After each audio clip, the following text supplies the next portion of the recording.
और वो खबर जो आम लोगों से जुड़ी हुई है, जिसका आम लोगों के जनजीवन पर खासा प्रभाव पड़ रहा है। तो देखिए ये खास खबर। विशेषज्ञों की माने तो कोरोना की तीसरी लहर आना तय माना जा रहा है, लेकिन राज्य सरकार अलर्ट है। और कटिहार की बात कर ले तो कटिहार जिला प्रशासन भी पूरी तरह अलर्ट मोड में है।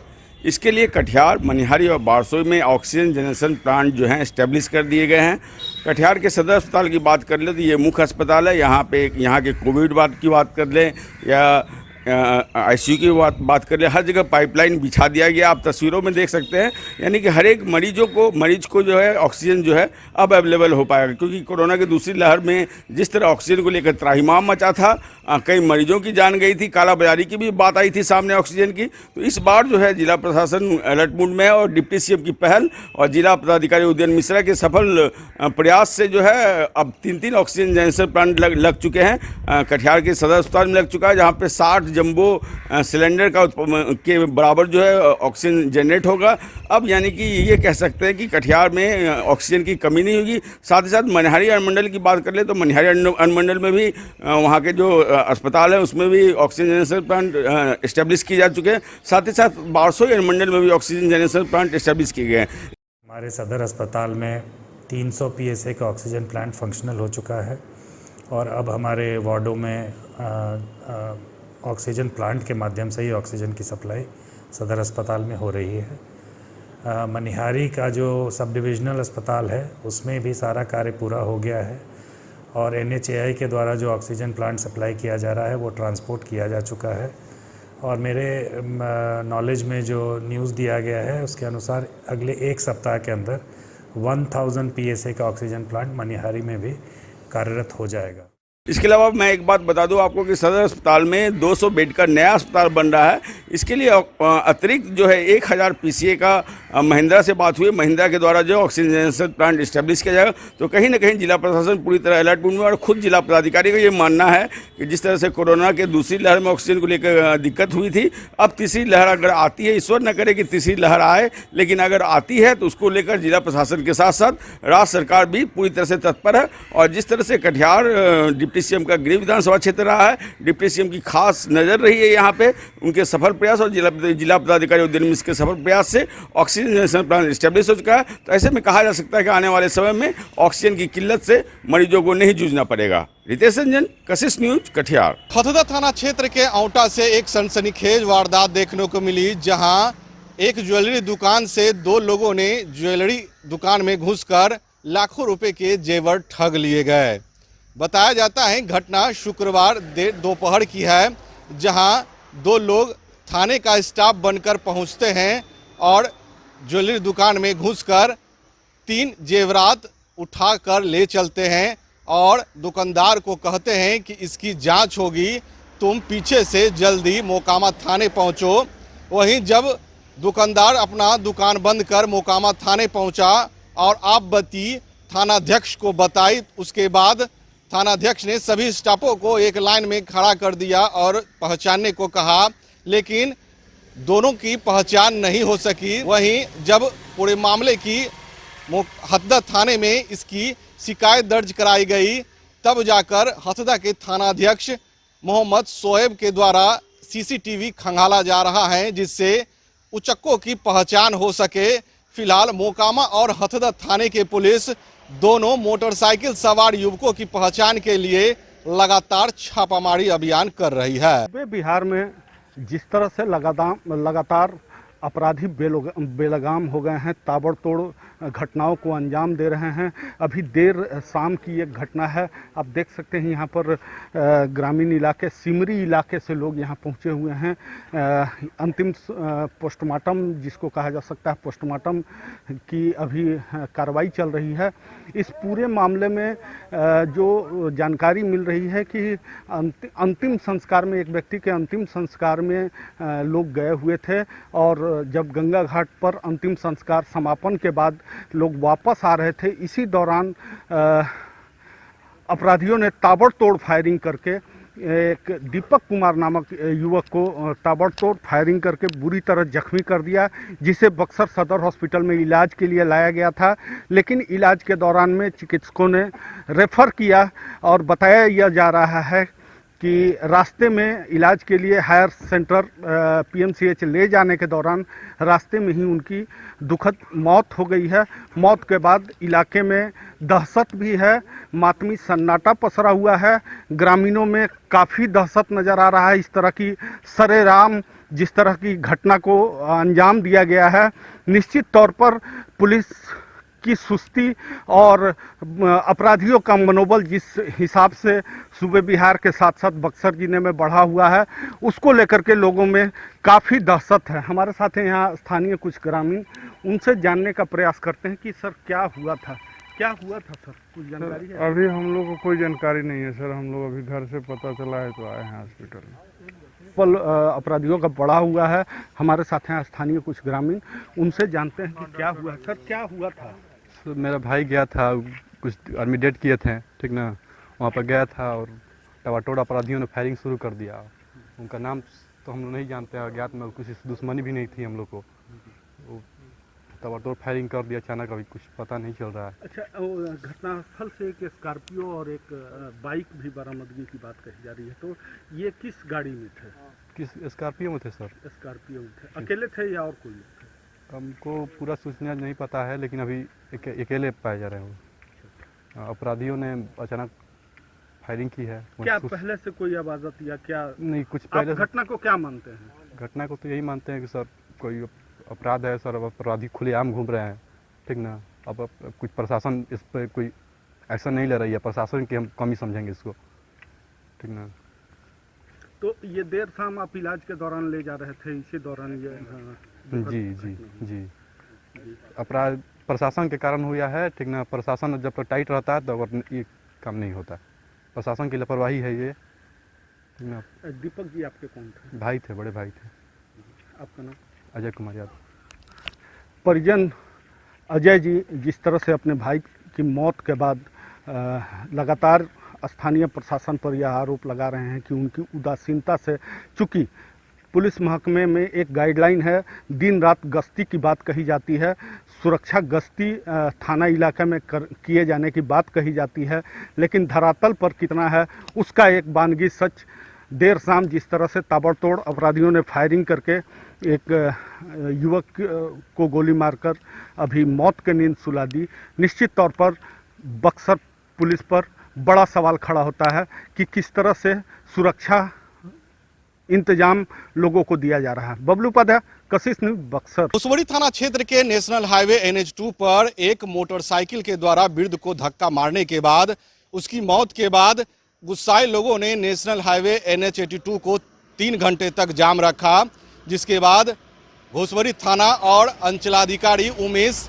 शर्मा पहुंचे और लोगों को समझा बुझाकर जाम समाप्त करवाया।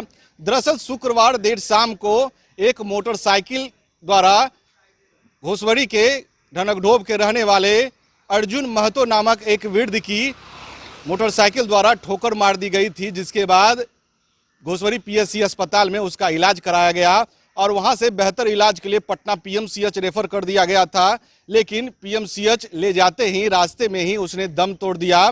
वहीं घटना के बाद परिजनों द्वारा मुआवजे की मांग को लेकर नेशनल हाईवे NH82 को अल्ले सुबह जाम कर दिया और जब जाम की सूचना मिली तो अधिकारी पहुंचे और अधिकारी ने मुआवजा देने की बात कही। उसके बाद जाम समाप्त हुआ, जिसके बाद घोसवरी थाने के पुलिस ने अर्जुन महतो के शव को कब्जे में लेकर उसे पोस्टमार्टम के लिए बाढ़ अनुमंडल अस्पताल भेज दिया है। कभी बाघमारा गांधी प्रखंड के नाम से जाना जाता था, लेकिन इन दिनों कुछ दिनों से बाघमारा भ्रष्टाचार का भेंट चढ़ा हुआ।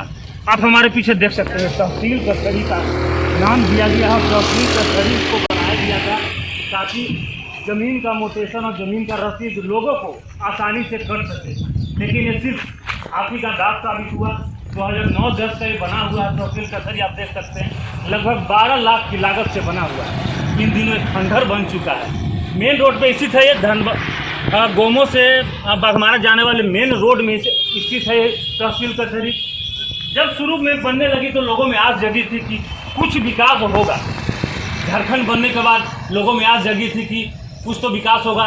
बना भी तहसील कचहरी बन भी गया, लेकिन ये सरकारी बाबुओं का भेंट चढ़ के रह गया।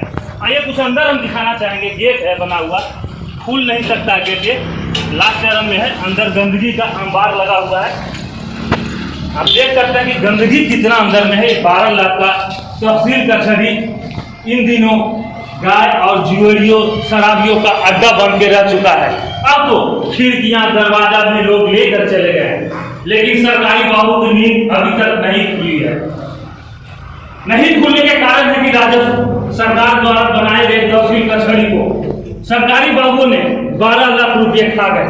आखिर क्या कारण है कि अभी तक हैंडओवर नहीं किया गया है? दरवाजा लेके चले गए, खिड़कियां चल गई, गंदगी का अंबार देख सकते हैं कि कितनी बड़ी गंदगी इसमें है। और दिखाना चाहेंगे कि पूरे ये 12 लाख का तहसील कचहरी सरकारी बाबुओं का भेंट चढ़ चुका है।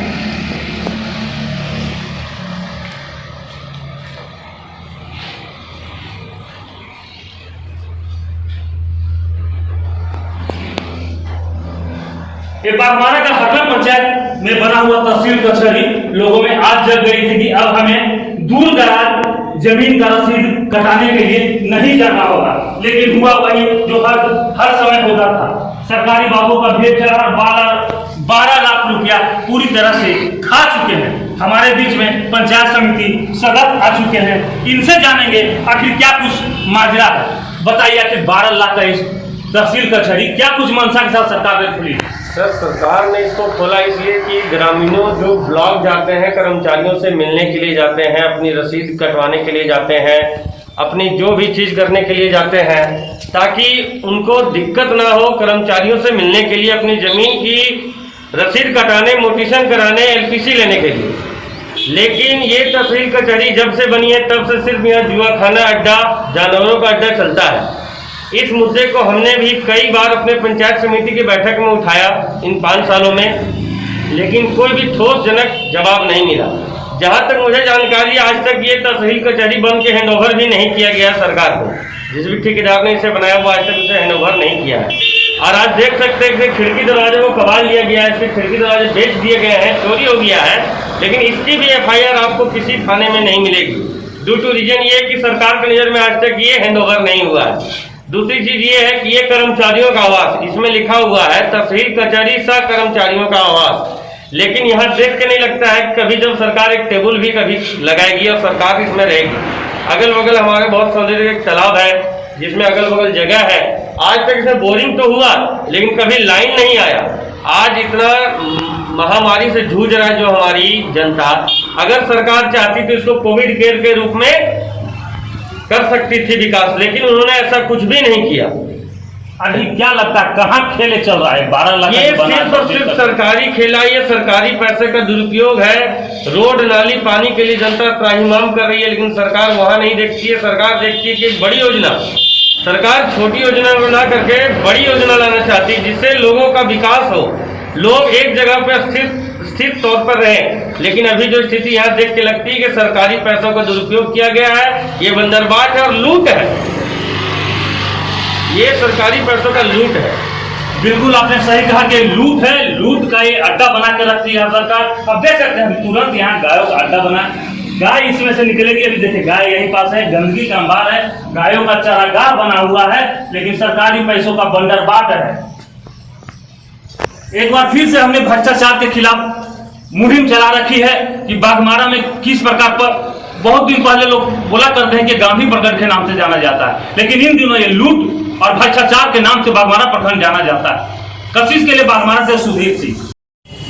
मानसून की पहली बारिश के बाद समस्तीपुर का यह दृश्य आप देख सकते हैं कि यहाँ पूरी जो बारिश में जो है शहर का जो है करके रख दिया और बतला दिया है कि जो जल निकासी की जो व्यवस्था है वो जो है उस जल निकासी की व्यवस्था धरे का धरे है और तमाम जो व्यवस्थाएं हैं उस पर सवाल खड़ा करता है। आप देख सकते हैं अब अभी हम मौजूद है मुफस्सिल थाना क्षेत्र में जो मौजूद है और पूरा जो ये थाना जो है पूरे जलमग्न है। जो यहाँ कर्मी है, पुलिस कर्मी है, उन्हें जो है खासा दिक्कतों का सामना करना पड़ रहा है और सभी जो भी लोग आते हैं उन्हें खासा दिक्कतों का सामना करना पड़ रहा है। तो तमाम तरह से जो पूरे जो यह जो मुफस्सिल थाना है, नगर थाना है, दोनों जो है ये पूरा जल भराव से त्राहिमाम है और कहीं ना कहीं जल निकासी की जो है कोई सुविधा नहीं है। बताइए ऑफिसर क्या करना है? अच्छा क्या क्या दिक्कत हो रही है? दिक्कत तो देख रहे हैं कि पानी में हम लोग जा रहे हैं, चप्पल उठा कर फाड़ लिए हुए हैं काम करने के लिए। तो सरकार हमारी मजबूरी है कि काम करना है, फिर भी दिशा निर्देश के अनुकूल में काम करना है। बारिश मतलब पहली बारिश में या पूरा हो गया तो अभी तो कोई नहीं, पिछले पहले बार में तो पूरा भरा हुआ था, तो हम लोग नगर निगम से कुछ पानी निकल रहा थे। अच्छा। सवेरे के वर्षा हुआ जिसमें सर पानी इतना भरा हुआ है। नगर निगम पानी फिर कोई ऐसा व्यवस्था निश्चित व्यवस्था नहीं? अभी कोई व्यवस्था नहीं। तो कहीं ना कहीं एक जरूर सवाल खड़ा जरूर होता है कि जो बारिश होती है पूरा जो है जलमग्न हो जाता है, नगर निगम फिर जो है जल निकालती है, निकासी के लिए काम करती है, लेकिन फिर बारिश होती है और फिर वही जो है यथावत स्थिति बन जाती है। और भी यहाँ जो है आए हैं, क्या कुछ किस लिए आए हैं? जमीन का अच्छा, फरियाद लेके आए हैं। क्या कुछ आने में दिक्कत हुई है खाने पे? खाने ही पर तो दिक्कत है, बाहर तो सब ठीक है। बाहर पानी उनी में लगा है? बाहर रास्ते में पानी मिला है, गाड़ी डूबती उबती आई है। अच्छा। इसी तरह हाँ, इतना दूर में ऊपर ओवर ब्रिज सूखा हुआ, नहीं तो हर जगह पानी लगा हुआ है। ऐसा बारिश मतलब बारिश जो पहले भी बारिश होती थी और अभी भी बारिश हो रही है, तो जल भराव की स्थिति पहले और अभी में क्या अंतर है? 1972-73 में ऐसी बारिश आई थी। हाँ जब हम लोग छोटे थे। हाँ। उसके बाद जो है यही बारिश इस साल देख रहे हैं। तो पहले पानी जो है निकल जाता था, लेकिन अभी पानी जो है सिमट कर एक जगह रह जाता है। अब जगह जगह तो सीमेंट वाला नाली बन गया, वो नाली जाम है। जाम है। तो जाम है तो पानी कैसे निकलेगा? तो क्या लगता है कि नगर जो भी